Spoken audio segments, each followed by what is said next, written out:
today, April 21st, and as you can see, I'm at home today. So I thought I would still catch up as promised on Thursday. How was everybody's long weekend? I hope you had an amazing long weekend and enjoyed get plenty of knitting time in. I have to admit, it's official, I've got my Knitting Mojo back. As many of you know, I have been working on just a scrappy crochet blanket now for several weeks, just really because I've been struggling my Knitting Mojo's been on holiday. But I have to say, having the long weekend, and we had nothing planned, like nothing, and it was lovely. We had a little staycation here, and I was able to sit and knit and watch lots of really, really, really trashy telly, and it was just fabulous. So I hope many of you managed to get knitting done at your place as well. I have to say, looking at the Skeinz Speakeasy, there has been some incredible patterns and projects posted up. The month in there, the theme in there this month is warm, and I have seen some incredible finished objects, particularly in Kelly & Co. Many of you have bought Kelly & Co. across the sale, and you've worked that up lightning fast, or some even bought it when it was on sale during Stitch in Summer, and it is so nice to see those projects finished. It's one of those yarns, it is an investment yarn, and to be able to actually see something all completed and done is, I think, really good for your confidence. And of course, that's what I've been working on, getting my mojo back.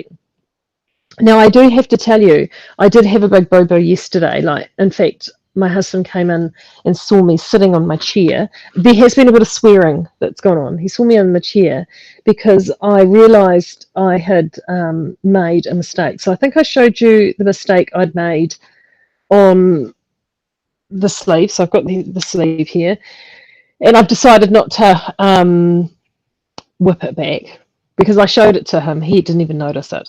So if he can't notice it, well, I don't care because it's for him.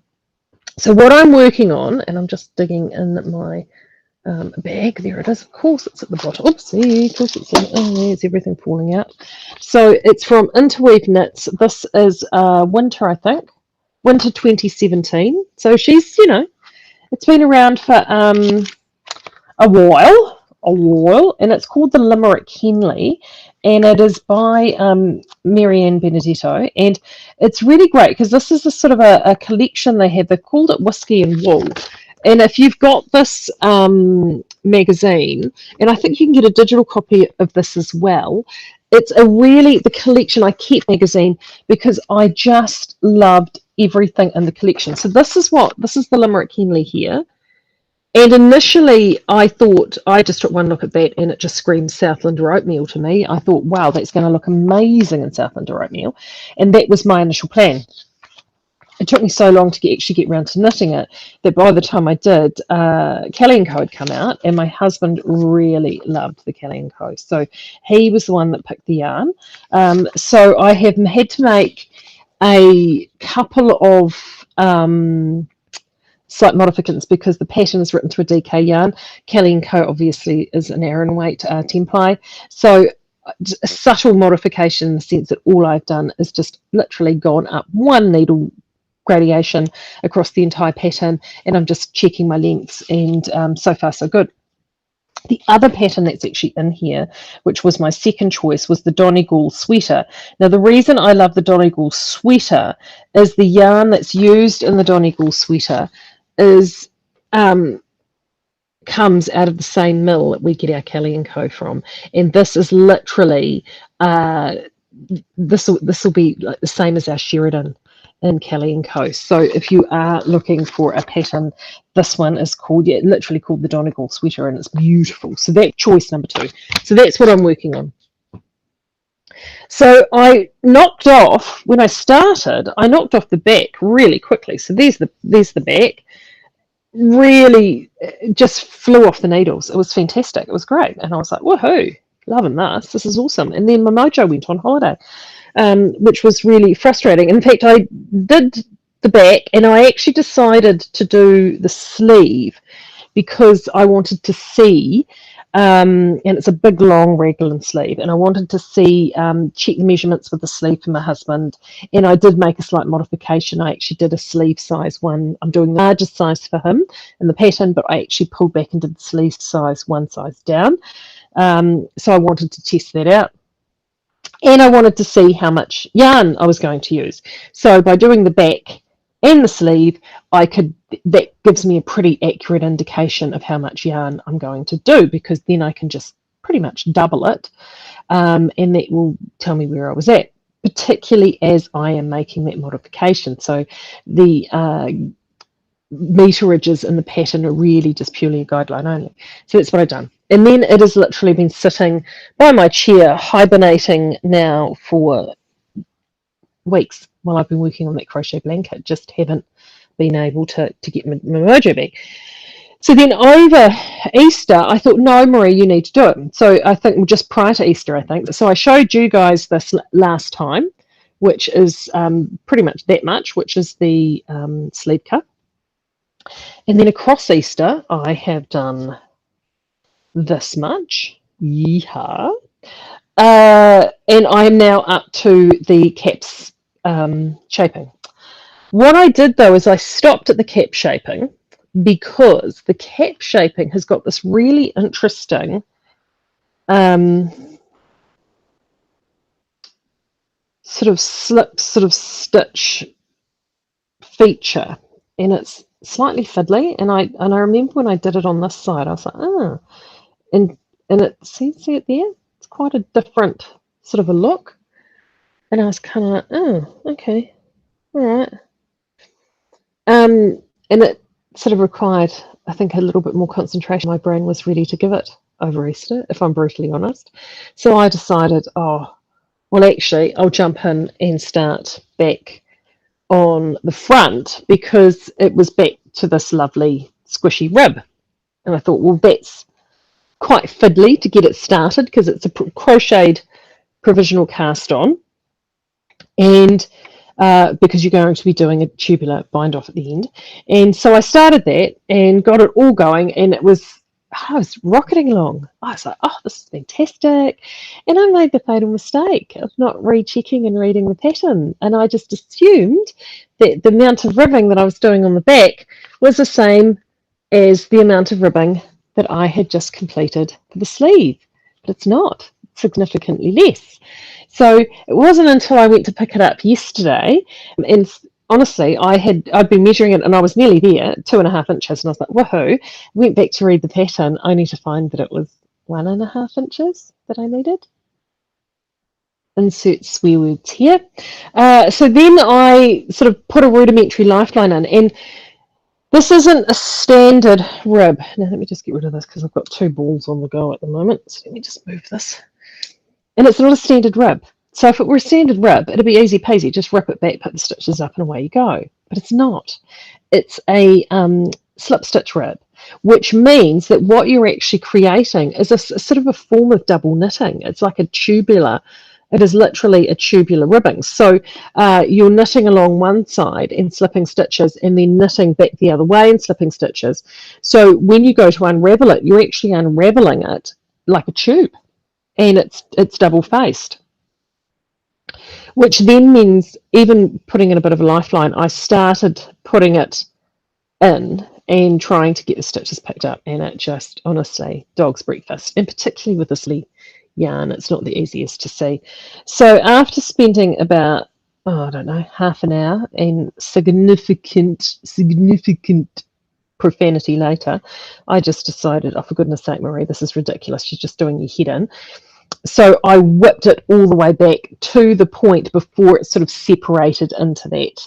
There's sort of 3 rows that it had. So I didn't have to do the fiddly provisional cast on again. I was able to go down to just prior to that and restart it again. So that's where I'm at now. So I sort of lost really probably a day and a half's worth of work, so I had to rip back.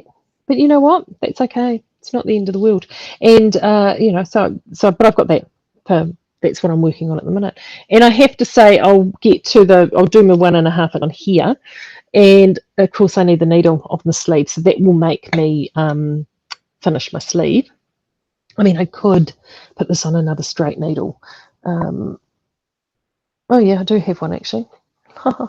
This is what I knitted this is what I knitted my Point Judith pullover in. So I could pop it on here and continue working on the back, but I don't think I will. I'll finish the sleeve, and then I know that the two sleeves are done and dusted. And yeah, and then I've just got the front to work on. And hopefully he'll actually have it for this winter. Wouldn't that be a fine thing? Eh? So yes, so that would be awesome. So that's what I've been working on, and I have to say I'm loving the Kelly & Co. I really am.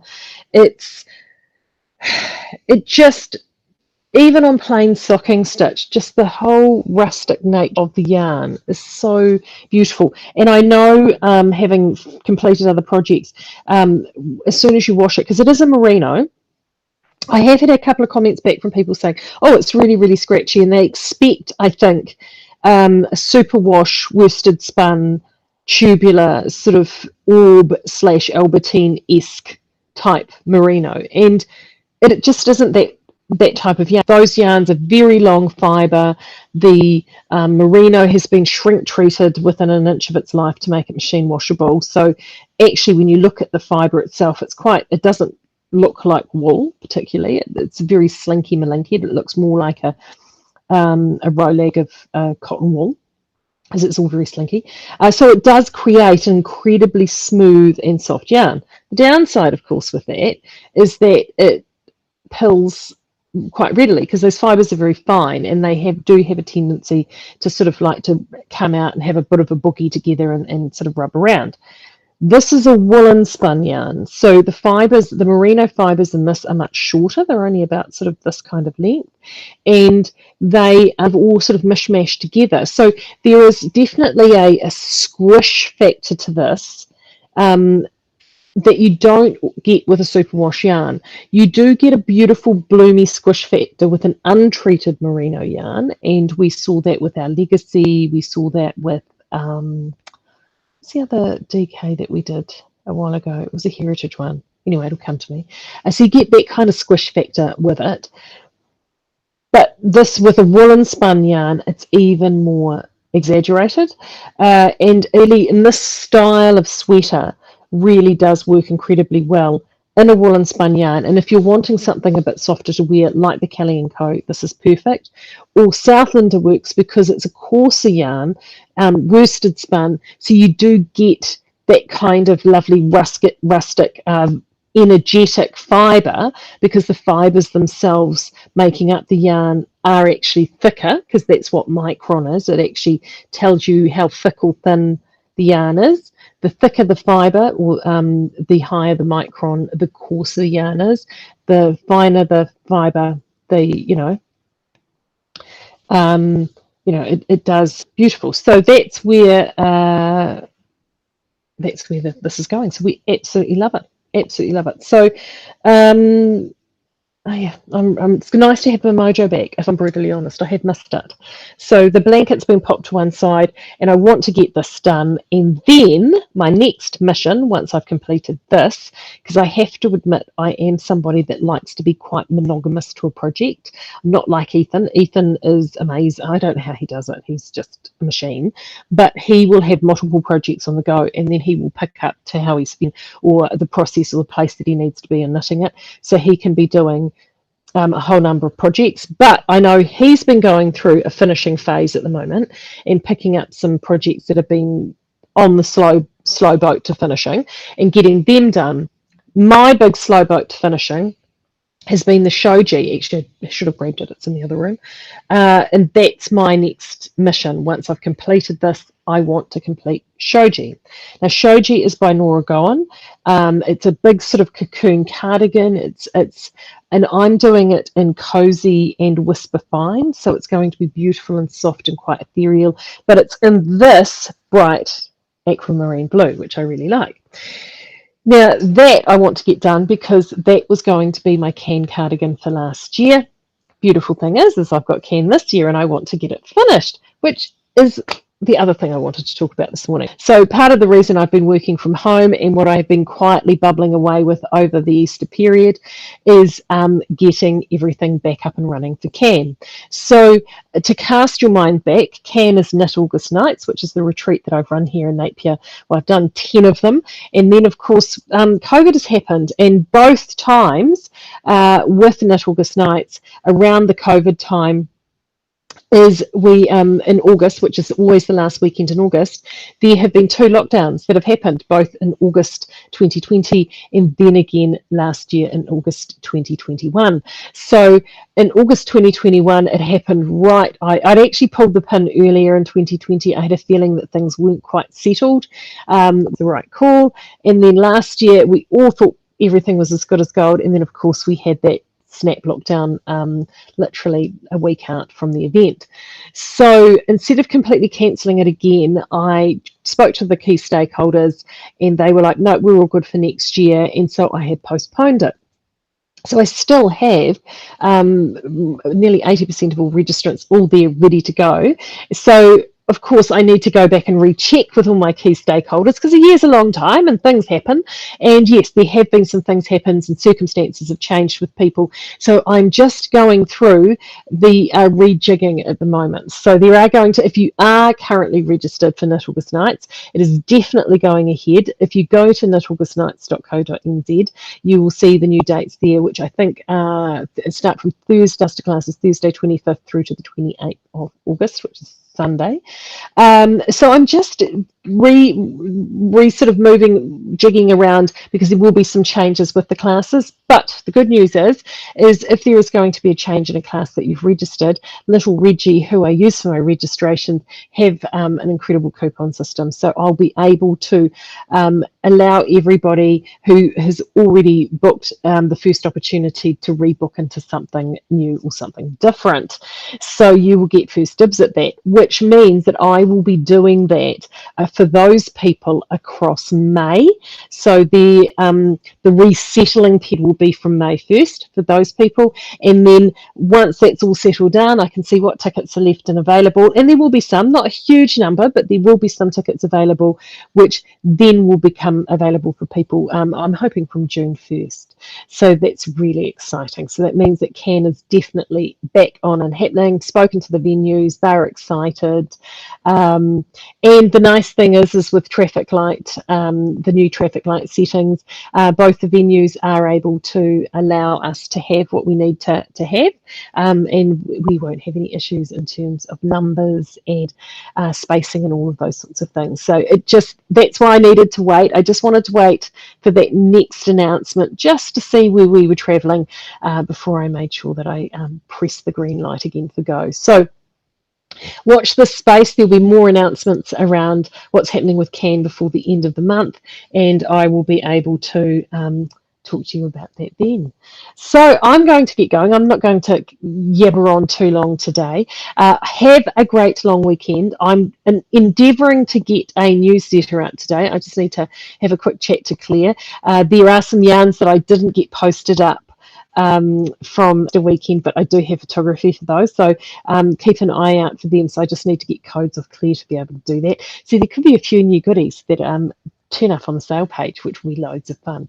So you make sure you have a fantastic long weekend again, get plenty of knitting done, and I will talk to you everybody probably this time again next week. Next Thursday, as Monday is a public holiday and Anzac Day. So until then, have a great week and I will talk to you soon. Bye.